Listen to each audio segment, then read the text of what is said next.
Ok, bueno, hoy vamos a hablar de la actitud. Diga conmigo la actitud. La actitud con C, no con P. La actitud con C, la actitud que nosotros tenemos que tener. Y le he puesto por título a esta palabra, teniendo la actitud correcta. Porque nosotros como hijos de Dios tenemos que manifestar y nosotros tenemos que proyectar ante las cosas, ante las situaciones que se nos presentan, la actitud correcta. Porque estamos llamados a eso. Y si no conocemos cómo proyectarnos en ciertas ocasiones o en ciertas situaciones que se nos presentan, porque la vida es rica de situaciones. ¿Cuántos lo saben? Y cada día se nos van a presentar situaciones, no estamos exentos de ellas. Nosotros, nuestros hijos, nuestra familia van a pasar por situaciones, pero el que nosotros como creyentes asumamos la actitud correcta es súper importante. Súper importante. ¿Qué cosa es actitud? Actitud se define como la forma o la manera en la que nosotros enfrentamos las circunstancias y las situaciones de la vida. ¿En qué forma tú reaccionas? ¿En qué manera tú te proyectas ante las situaciones que se te presentan? Amén. Por ejemplo, pueden haber varias personas, varios creyentes. Supongamos que a usted y a mí se nos presentó la misma situación, pero quizás no reaccionamos de la misma manera o no tomamos la misma actitud. O sea, tú te pones a ver y aún teniendo el mismo Dios, la misma Biblia, el mismo pastor, escuchando la misma palabra, estando en la misma iglesia y no reaccionamos muchas veces de la misma manera. ¿Qué es lo que pasa ahí entonces? Entonces ahí es donde nosotros tenemos que llamar, wow, pero si yo escucho la misma palabra, yo tengo las mismas promesas como hijo de Dios. Yo también escucho la palabra de fe que predica el pastor. Yo también, estoy llamada a tener y a reaccionar con la mejor actitud. Y la actitud que estamos nosotros llamados a tener es una actitud de fe. Diga conmigo, de fe. Esa es la actitud correcta que nosotros estamos llamados a tener. Por ejemplo, 2 personas fueron diagnosticadas con la misma enfermedad. Quizás una reacciona y se aferra a la promesa de sanidad, la cree y lucha por ella. Se mantiene creyendo que Dios va a obrar, que Dios va a intervenir de una manera o de otra. Se aferra a esa promesa y lo cree. Pero la otra persona, el otro creyente, reacciona con pánico, con mucho miedo, con mucho pánico y entra en depresión.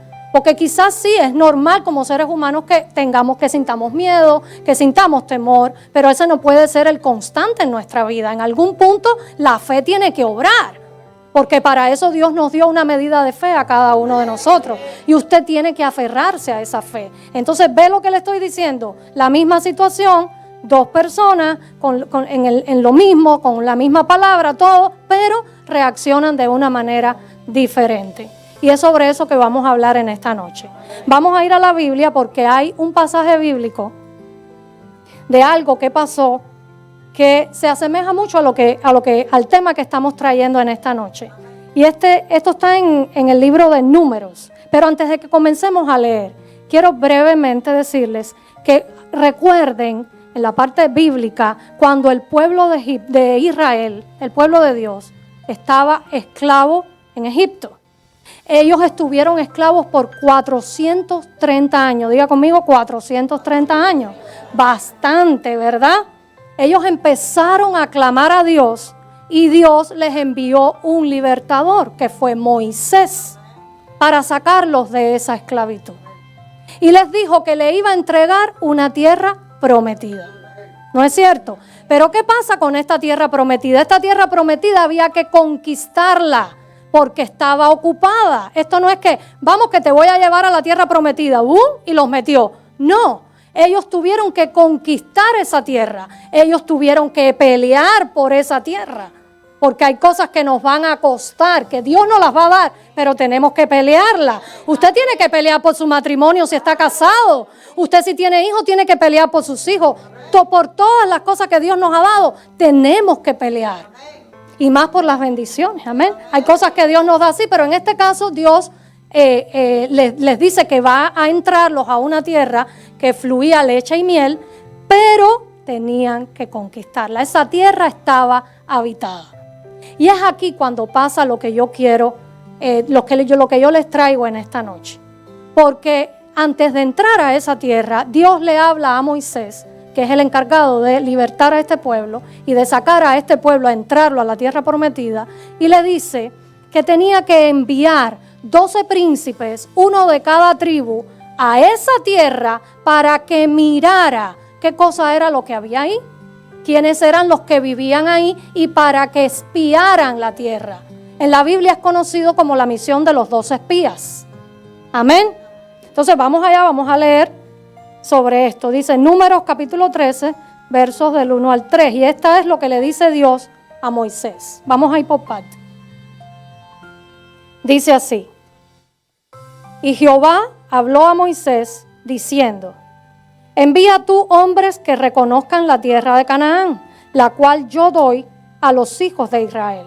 De cada tribu de sus padres enviaréis un varón, cada uno príncipe entre ellos. Eran 12, uno por cada tribu. Y Moisés los envió desde el desierto de Parán, conforme a la palabra de Jehová, y todos aquellos varones eran príncipes de los hijos de Israel. Vamos a ir ahora al verso 17 y vamos a leer desde el 17 al 20, porque aquí ahora lo que vamos a leer es, primeramente leímos la asignación que le da Dios a Moisés. Le dice, escoge uno de cada tribu, un príncipe, y envíalos a reconocer la tierra. Pero entonces ahora ya Moisés los escoge y les da una asignación específica. Ellos tenían que traer un reporte de lo que Moisés les pide. ¿Qué cosa es lo que le pide? Le dice, verso 17. Dice, los envió pues Moisés a reconocer la tierra de Canaán, diciéndoles, subid de aquí al Negev y subid al monte. Y ahora dice lo que ellos tienen que ver allí y observar la tierra como es y el pueblo que la habita, si es fuerte o débil, si poco o numeroso, cómo es la tierra habitada, si es buena o mala, y cómo son las ciudades habitadas, si son campamentos o plazas fortificadas, y cómo es el terreno, si es fértil o estéril, si en él hay árboles o no, y esforzaos y tomad del fruto del país. Y era el tiempo de las primeras uvas. Amén. Esto es lo que Moisés le pide a ellos que miren. Ellos iban a espiar, ellos iban a ver lo que había y él les dice, esto es lo que yo necesito que ustedes me vengan con este reporte. Vamos a ir ahora al verso 25. Seguimos avanzando hacia abajo, del 25 al 28, porque estos príncipes vienen con el reporte. ¿Recuerdan cuántos les dije que eran? 12 en total. Ok. Dice, y volvieron de reconocer la tierra al fin de 40 días, o sea, se demoraron 40 días espiando. Y anduvieron y vinieron a Moisés y a Aarón y a toda la congregación de los hijos de Israel en el desierto de Parán, en Cades, y dieron la información a ellos y a toda la congregación y les mostraron el fruto de la tierra. Dice la Biblia, describe que las uvas, el racimo de uva era tan grande que había que cargarlo entre 2 hombres. O sea, los frutos eran bien, pero bien. Bueno, acuérdese, Dios le dijo, te voy a entrar en una tierra que fluye leche y miel. Era buena. Y les contaron diciendo, nosotros llegamos a la tierra a la cual nos enviaste, la que ciertamente fluye leche y miel. Y este es el fruto de ella. Y se lo muestran. Mas el pueblo que habita en aquella tierra es fuerte y las ciudades muy grandes y fortificadas. Y también vimos allí a los hijos de Anac. O sea, Moisés le da una asignación, ellos vienen con ese reporte de acuerdo a lo que Moisés les había solicitado. Pero la cosa cambia cuando ellos comienzan a hablar y empiezan a dar su propia opinión de lo que ellos habían visto. Y aquí es donde nosotros cometemos el error. Ya Dios le había dicho que los iba a llevar a una tierra que fluía leche y miel. Pero tenían que ir allí, mirar, espiar, buscar y traer un reporte. Pero ellos empezaron a dudar, empezaron a hablar de su propio entendimiento. Mire lo que dice Números capítulo 30, seguimos en el 13, versos del 30 al 33. Quiero especificar que estos que ustedes van a escuchar aquí, lo dijeron 10 de ellos. Porque de esos 12, hubo 2 que no se sumaron en ese grupito que empezó a hablar mal, que empezó a hablar negativo. Amén. Y vamos a ver adelante quiénes fueron. Dice el verso 30. Entonces Caleb hizo callar al pueblo delante de Moisés y dijo: subamos luego y tomemos posesión de ella, porque más podremos nosotros que ellos. Este es Caleb. Este era, junto con Josué, de los 2 que no se pusieron a hablar mal. Mas los varones que subieron con él dijeron, los varones que subieron con él es el resto de los otros 10. Y hablaron, dice, y dijeron: no podremos subir contra aquel pueblo, porque es más fuerte que nosotros. Y hablaron. Estamos en el verso 32. Y hablaron mal entre los hijos de Israel de la tierra que habían reconocido, diciendo: la tierra por donde pasamos para reconocerla es tierra que traga a sus moradores, y todo el pueblo que vimos en medio de ella son hombres de grande estatura. También vimos allí gigantes, hijos de Anac, raza de los gigantes, y éramos nosotros, a nuestro parecer, como langostas, y así les parecíamos a ellos. Vamos a ver, esta fue la actitud de estos 10, pero vamos a ver la actitud de los otros 2. Miren la diferencia. ¿Ustedes creen que ellos vieron algo diferente?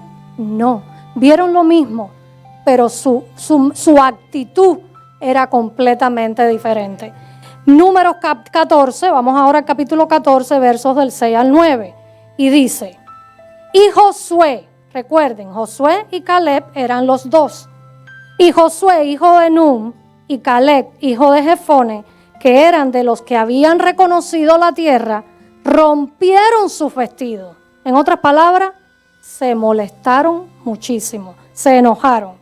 Y hablaron a toda la congregación de los hijos de Israel, diciendo: la tierra por donde pasamos para reconocerla es tierra en gran manera buena. ¿Qué habían dicho los otros que cómo era la tierra? Mala. Estos estaban diciendo que la tierra era en gran manera buena. Si Jehová se agradare de nosotros, Él nos llevará a esta tierra y nos la entregará. Tierra que fluye leche y miel. Por tanto, no seáis rebeldes contra Jehová, ni temáis al pueblo de esta tierra, porque nosotros los comeremos como pan. Su amparo se ha apartado de ellos, y con nosotros está Jehová. No los temáis. Estos 2 vieron lo mismo que vieron los otros 10, pero no reportaron lo mismo. Los 10 se llenaron de pánico, pero estos 2 se llenaron de fe. Estos 2 tomaron una actitud de fe. ¿Usted le quiere dar un aplauso al Señor?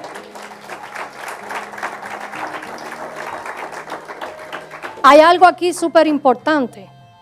La fe, y escuche bien, la fe no niega la realidad. Porque a veces la gente dice, no, porque que nosotros los creyentes, como nosotros cuando nos dan un diagnóstico o cuando nos dicen algo negativo, decimos, cancelamos eso. Nosotros no estamos negando la realidad o lo que hay. La fe es saber que en esa situación Dios se va a manifestar. Dios va a manifestar su gloria. Por eso es la actitud de fe. Caleb y Josué vieron los mismos gigantes que vieron los otros 10. Los mismos, porque no se pusieron chiquitos. Ellos vieron lo mismo.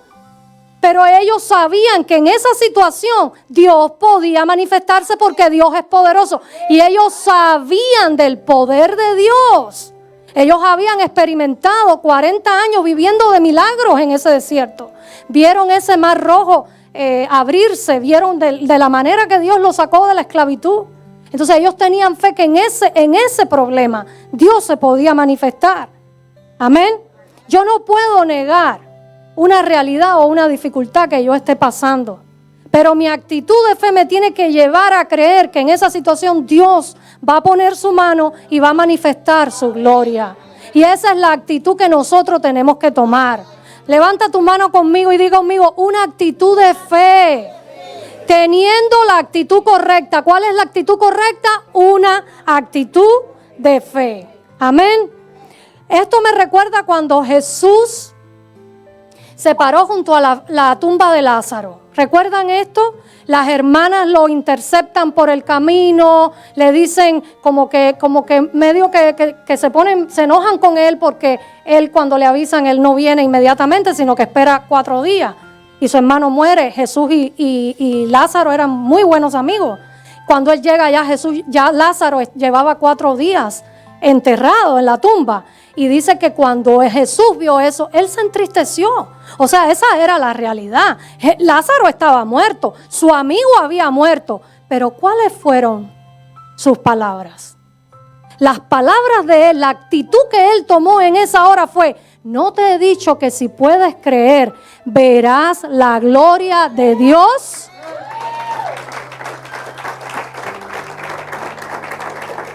Una actitud de fe es la que agrada el corazón de Dios. Todos sabemos y todos repetimos esto que dice que sin fe es imposible agradar a Dios. Y es así, hermano. Sin fe es imposible agradar a Dios. Nuestra actitud tiene que ser una actitud de fe. Mire cuál fue el final de estos 2 espías. De los 10 y de los 2 que tomaron una actitud diferente. Vamos a ir a Números 14. Versos del 36 al 38. Dice: y los varones que Moisés envió a reconocer la tierra y que al volver habían hecho murmurar contra él a toda la congregación, desacreditando aquel país, aquellos varones que habían hablado mal de la tierra, ¿qué les pasó? Murieron de plaga delante de Jehová. Pero Josué, hijo de Nun, y Caleb, hijo de Jefone, o sea, Josué y Caleb, los 2, quedaron con vida de entre aquellos hombres que habían ido a reconocer la tierra. La Biblia dice asimismo que en estos hombres había un espíritu diferente. Ese espíritu era un espíritu de fe. Mira lo que dice el 14:24, un poquito más hacia arriba. Dice: pero a mi siervo Caleb, por cuanto hubo en él, ¿qué cosa? Otro espíritu, y decidió ir en pos de mí, yo le meteré en la tierra donde entró, y su descendencia la tendrá en posesión. ¿Se da cuenta que la fe agrada el corazón de Dios? ¿Se da cuenta que la fe conquista el corazón de Dios? ¿Mueve el corazón de Dios? Dice que en Josué y en Caleb había un espíritu diferente. Segunda de Corintios dice, capítulo 4, verso 13, ¿cuál era ese espíritu? Dice: pero teniendo el mismo espíritu de fe, conforme a lo que está escrito, creí, por lo cual hablé. Nosotros también creemos, por lo cual también hablamos. Diga conmigo: yo creo, por lo cual hablo. ¿Y qué cosa es lo que tengo? Si yo creo, ¿qué cosa es lo que voy a hablar? ¿Voy a hablar algo negativo? No, tengo que hablar algo de fe. Algo de fe. Por supuesto que muchas veces van a venir situaciones en que nos va a entrar el temor, es normal, vuelvo y repito. Pero usted se tiene que sobreponer a eso. Usted tiene que seguirle creyendo a Dios que en algún momento Él va a obrar. Amén. Cuando estaba preparando esta palabra, me acordé muchísimo del testimonio de nuestro apóstol Oscar Agüero. Muchos lo conocen, pero usted lo vio acá, o sea, cuando Dios lo sanó a él de cáncer. Fue tremendo, hermano. Usted lo habrá visto aquí, pero nosotros lo vimos ya en su lecho de muerte. Nosotros lo vimos ya con rigidez cadavérica, con un color ya gris. Ya lo único que podía mover era la cabeza, sus ojos, su boca. Él llamó a todos los pastores del ministerio. Fuimos ahí a su casa. Fue prácticamente una despedida. Salimos de allí, recuerdo que llorando, porque nos causó tristeza, lógicamente. Pero cuando usted lo escucha a él hablar de su testimonio, uno se queda impresionante de la fe que hay en ese hombre. Porque a pesar de que ya estaba tan, pero tan mal, en primera él estaba tranquilo. Su esposa, la pastora, me conmovió mucho su testimonio, su actitud, muy tranquila, como esa persona que ya venció el temor a la muerte, que ya sabe para dónde va y que va a encontrarse con su Señor. Pero después de esta reunión con nosotros y eso, que él ya en su cama, ¿no? Él cuenta que ahí le viene a la mente el pasaje del paralítico. El paralítico nunca se levantó solo. El paralítico, Dios le dijo, levántate. Dios le dijo, levántate. Y dice que él escuchó a Dios decirle, levántate. Y él no sabía cómo lo iba a hacer, porque para ese entonces él no se podía mover. Lo único que movía era su cara, su boca. Él estaba ya rígido. Eso es un muerto resucitado. Yo no he visto cosas, o sea, si hay un milagro, ese es el mayor milagro que he visto yo en mi vida. Y él sintió la voz de Dios que le dijo, levántate. Y ahí le traía el pasaje del paralítico. Y dice que ahí él le pide a su esposa un sándwich de jamón y queso. Él no estaba comiendo, llevaba meses a buchitos de agua. Él se puso flaquito. Estaba tomando agua ese día que nosotros lo vimos con un absorbente porque no podía ni hacer esto. Fíjese en qué estado estaba él. Y la esposa se quedó, como diciendo, un sándwich. Vaya, se quedó, pero lo hizo y se lo preparó. Y dice que poquito a poquito se lo fue comiendo. Poquito a poquito, ahí fue. O sea, él tomó la actitud. Él recibe la palabra y él no se queda ahí resignado a que ya se iba a ir con el Señor. Él tomó la actitud de levantarse, tomó la actitud de que sí, ahí mismo donde él estaba, Dios podía obrar un milagro y Dios lo hizo. Porque a partir de ahí, él empezó poco a poco a comer un poquito más y aún más y más y más, hasta que se levantó. Se levantó.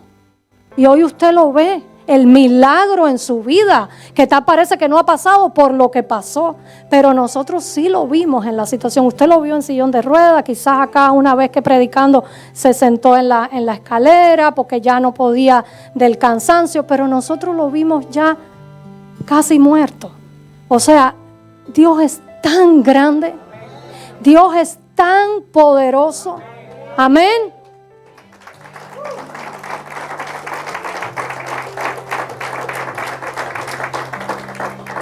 Quiero terminar con esto y es Filipenses capítulo 2, verso 5.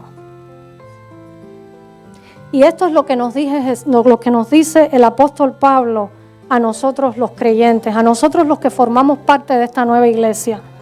Haya pues en vosotros, o sea, en mí, diga conmigo en mí, el mismo sentir que hubo también en Cristo Jesús. En otras palabras, haya pues en nosotros la misma actitud que hubo en Cristo. ¿Y cuál es esa actitud que Jesús tenía ante las situaciones? Ante los problemas, la fe. Ante las palabras de maldición, Él no respondía con maldición. Ante las cosas que le decían, Él no contestaba con maldición. Él siempre tomó la actitud correcta. Y ahora el apóstol Pablo nos está diciendo que nosotros tomemos esta misma actitud. Oraba por todo y pedía la guía del Padre. Se sometía a la voluntad del Padre. Amén. En medio de cualquier situación, él dejaba que el Padre obrara su perfecta voluntad. Él nunca tomó la actitud de ponerse a la defensiva y decirle cosas negativas o reportes negativos a la gente. Siempre su actitud fue de fe. Amén. En medio de cada prueba, ¿cómo podemos decir que fue Jesús paciente? ¿Cuál era la actitud de él? Humilde, paciente. Entonces, esta misma actitud nos está diciendo el apóstol Pablo. Ustedes, nosotros, tengamos este mismo sentir que hubo en él. Amén. Nosotros y solamente nosotros, diga conmigo yo y solamente yo. Solamente nosotros tenemos el poder de decidir la actitud que vamos a tomar. Nadie nos va a obligar a nada. Nosotros somos los que tomamos o una actitud negativa o una actitud de fe, que es la actitud que le agrada a Dios. Amén. Dele un aplauso al Señor y pongámonos de pie.